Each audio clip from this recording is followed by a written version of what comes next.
Taiwan पर हमला इतना आसान भी नहीं है, क्योंकि इसके सामने अमेरिका खड़ा है और अब ट्रंप के आने से चीन की मुश्किलें और ज्यादा बढ़ सकती हैं। चीन पर वैसे ही डोनाल्ड ट्रंप बहुत हमलावर रुख अख्तियार किए हुए थे अपने पहले कार्यकाल में। जिनपिंग के सामने ट्रंप की चुनौती, ट्रंप की वापसी चीन के लिए बड़ा चैलेंज है। चीन के खिलाफ सख्त रहे डोनाल्ड ट्रंप। पहले कार्यकाल में उन्होंने कई सख्त फैसले किए थे। ट्रंप ने चीन के खिलाफ व्यापार युद्ध शुरू किया, चीनी आयात पर भारी आयात शुल्क लगा दिया।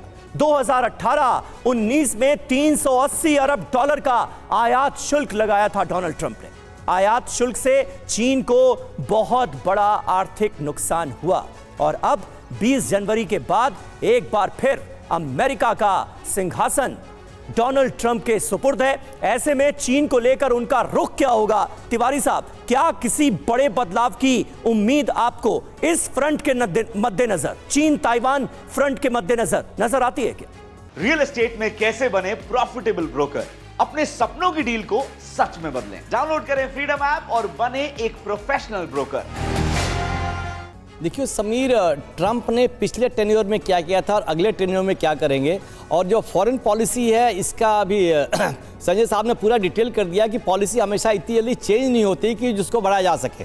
लेकिन जो भी जैसे कहा कि ये फियर साइकोसिस, जो अलग रिपोर्ट देके फियर साइकोसिस कब्जा किया जा रहा है, ताकि जो यहाँ के जो देश हैं, चाइना के बॉर्डर वाले देश हैं, जापान हो या फिलीपींस हो या ताइवान हो, ये सब अपने को मजबूत करने की कोशिश करेंगे ताकि इनके लिए जो डर है वो चाइना है। ये बात बुरी तरीके से उनको कन्विंस किया जा रहा है। तो ये पॉलिसी क्या करेंगे उन्होंने, जो ट्रंप का जैसा लगता है जैसे पिछले जन्म में था, इसकी जितनी पॉलिसी है चाइना अमेरिका के अपने पर्सनल अमेरिका के सिटीजन के पक्ष में तभी जीत के आया है। अब जितने भी ये इनके ऊपर टैक्स लगाता है उस इनकम तो अमेरिका का ही होता है। तो ये ट्रंप क्या करेंगे क्या नहीं करेंगे 20 तारीख से, लेकिन एक ये सोचे कि हम पॉलिसी बिल्कुल अब्रप्ट चेंज हो जाएगी, ये चेंज तो नहीं होगा, लेकिन झुकाव और जिनका जो विचार है इसके चाइना के प्रति और ट्रंप में, उसमें जल्दी चेंज नहीं आएगा। वो अपने आप को अमेरिका को और सक्षम करने के लिए, तो अभी आजकल सक्षम करने का तरीका क्या है, जो आपके दुश्मन ऊपर है ट्रंप को कमजोर करो, और खुद सक्षम नहीं आ रहे हो तो चीन को कमजोर करने की कोशिश अमेरिका की हमेशा ही रहेगी, भले ही ताइवान को फुल सपोर्ट करना पड़े। ताइवान अपने आप में भी सक्षम है, लेकिन अमेरिका, अगर ताइवान पर चाइना ने अटैक किया तब मैं इसको रूल आउट नहीं कर सकता कि अमेरिका इस युद्ध में इन्वॉल्व नहीं होगा, इसमें अवश्य इन्वॉल्व होगा। ये इन्वॉल्व होने के बाद से युद्ध एक बहुत विराट रूप ले सकती है जो काफी आगे डैमेज कर सकता है। ये इंपॉर्टेंट बात आपने कही। सुमित, आपको क्या लगता है, क्योंकि डोनाल्ड ट्रंप की अभी तक की पॉलिसीज का अगर हम जिक्र करें, उसकी ओर देखें तो साफ नजर आता है कि वो युद्ध के खिलाफ रहे, जहां युद्ध चल रहे हैं वहां पर भी रुकवाने की वो बात करते हैं, लेकिन चीन के इरादों को भांपते हुए अगर एनालाइज किया जाए कि चीन वाकई ताइवान पर अटैक कर देता है तो उस वक्त डोनाल्ड ट्रंप के नेतृत्व में अमेरिका की भूमिका क्या हो सकती है? देखिए समीर, ना सिर्फ डोनाल्ड ट्रंप बल्कि अगर आप चीन की स्ट्रैटेजीज को भी देखें तो आपको समझ में आएगा चीन भी लड़ाई के मूड में नहीं है। चीन की लगातार पिछले 5 दशकों में सेनाओं ने कोई युद्ध नहीं लड़ा है और कभी भी उनको वॉर एक्सपीरियंस नहीं रहा है, लेकिन एक चीज जिसमें चीन बहुत अच्छी से महारत हासिल करता है वो है साइकोलॉजिकल प्रेशर या डराने की आपकी स्ट्रैटेजी। हांगकांग का एग्जांपल आप देख लीजिए, और अभी भी चीन वही कर रहा है। चीन ने पिछले 10 दिनों के अपने आंकड़े ताइवान स्टेट के निकाले, जिसमें उन्होंने कहा कि हमने पिछले साल जो 60 के करीब हमने जो आपका जो एयरक्राफ्ट सॉर्टीज की थी वो 75 कर दिए ताइवान की तरफ। 10 दिनों का मैं आपको बता रहा हूं 2025 का। नेवल का जो 30 था वो हमने जो नेवल सॉर्टीज है वो 60 कर दिए। तो और दूसरी तरफ अपनी जो प्रोडक्शन है, अपनी डिफेंस प्रोडक्शन, उनके आंकड़े देख रहा है कि हमने इतने शिप बना लिए। तो एक तरीके का प्रेशर क्रिएट करने की कोशिश कर रहा है, और ये सब जानते हैं कि चीन का हर कदम सिर्फ और सिर्फ उसकी आर्थिक तरक्की से जुड़ा रहता है, आर्थिक कैसे बढ़ सकता है। और यही वजह है कि डोनाल्ड ट्रंप भी अगर उनको नुकसान पहुंचाएंगे तो आर्थिक रूप से पहुंचाएंगे, क्योंकि मिलिट्री पॉइंट ऑफ व्यू से चीन को ज्यादा कुछ चीन के पास है नहीं, और चीन वो उसको खोना भी नहीं चाहेगा। चीन हमेशा इंगेजमेंट करता है, प्रेशर डालता है, और एक तरीके का आप कहते हैं भ्रमित करने की कोशिश करता है मल्टीपल फ्रंट्स के ऊपर, और यही चीन की स्ट्रैटेजी हमेशा से रही है। बिल्कुल। प्रोफेसर संजय भारद्वाज, आप इस पर कुछ ऐड ऑन करना चाहेंगे कि अगर ताइवान को लेकर खराब नियत के साथ चीन आगे बढ़ता है तो कुछ आर्थिक फैसलों से अमेरिका चीन को परेशान कर सकता है, लेकिन क्या यह वाकई चीन की मंशा पर लगाम लगाने के लिए काफी होगा ताइवान को लेकर? देखिए, ये बात साफ है, डोनाल्ड ट्रंप भी इंडिकेट कर रहे हैं कि टैरिफ 5 करना, अमेरिकन फर्स्ट पॉलिसी काफ़ी कुछ हद तक इकोनॉमिक जो डिपेंडेंसीज हैं चाइना पे, उसको कम करने के लिए इंडिकेशन कर चुके हैं। अमेरिका का देखिए दो पॉलिसी है। एक है सॉफ्ट पावर पॉलिसी, जिसको हम कहेंगे कि कौटिल्य का जो अपने एनिमी, कौटिल्य जो कहते हैं एनिमी को कैसे डैमेज किया जाए।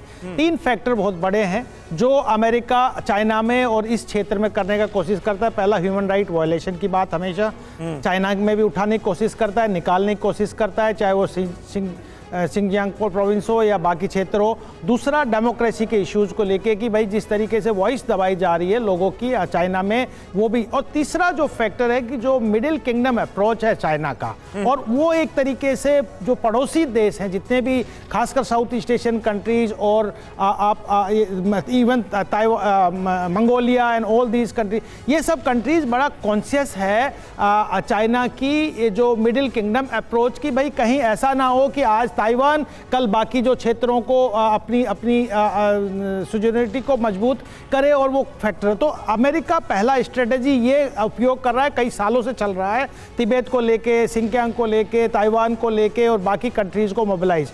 दूसरा, हार्ड पावर स्ट्रेटेजी की जहाँ बात है, इसमें मैं कहूँगा कि मैं जो इकोनॉमिक टैरिफ्स हाइप करने की बात है, वो भी एक तरीके से मीजर्स हैं, सैंक्शंस हैं। मैं हार्ड पावर की कैटेगरी में रखूँगा कि एक टफ डिसीजन लेके, जैसे ईरान को कंट्रोल करने का कोशिश किया, उसको लिमिट करने का, ऐसे ही चाइना को लिमिट करने का प्रयास करेगा। लेकिन दूसरा जो मिलिट्री मोबिलाइजेशन की बात है, ये बात मान के चलिए कि अमेरिका किसी भी हद तक जाएगा ताइवान को इंडिपेंडेंट रखने का, क्योंकि उसकी जो स्ट्रेटेजिक डेप्थ है इंडो पैसिफिक रीजन में, वो साउथ चाइना सी है। सारे कंट्री अमेरिका के साथ खड़े हैं, इसलिए खड़े हैं कि उन्होंने कहा कि we will give you free and open Indo Pacific region, और हम उसको फ्री नेविगेशनल राइट्स देंगे आपको। और चाइना की ये एक कमजोर कड़ी है, क्योंकि कई चाइना का सारा जो ट्रेड होता है वो चाइना, साउथ चाइना सी के थ्रू, इंडियन ओशन के थ्रू होता है, और वो मिडिल ईस्ट तक जाता है। तो चाइना की जो नर्व्स है उस पर अमेरिका सीधा एज ए सॉफ्ट पावर और एज ए हार्ड पावर उस पर अटैक करता है, और बाकी वर्ल्ड को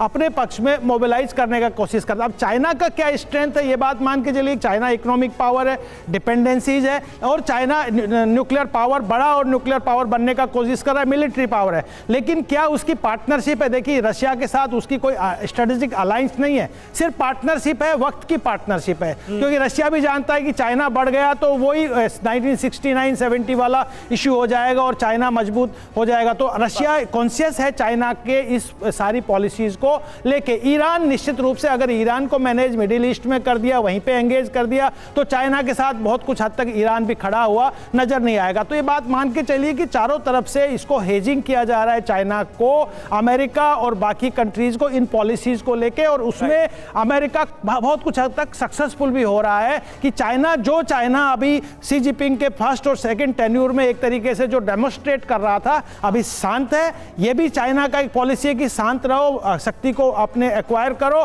और जब टाइम आएगा जब हम अटैक करेंगे तब हम ताइवान को लेंगे। 2025 नहीं, हो सकता है कि आते आते 2029-30 तक ये कमाल चाइना करने का। आप कह रहे हैं इसमें वक्त लग सकता है, 2025 नहीं, लेकिन होगा तो जरूर, इस बात की आशंका प्रबल नजर आ रही है।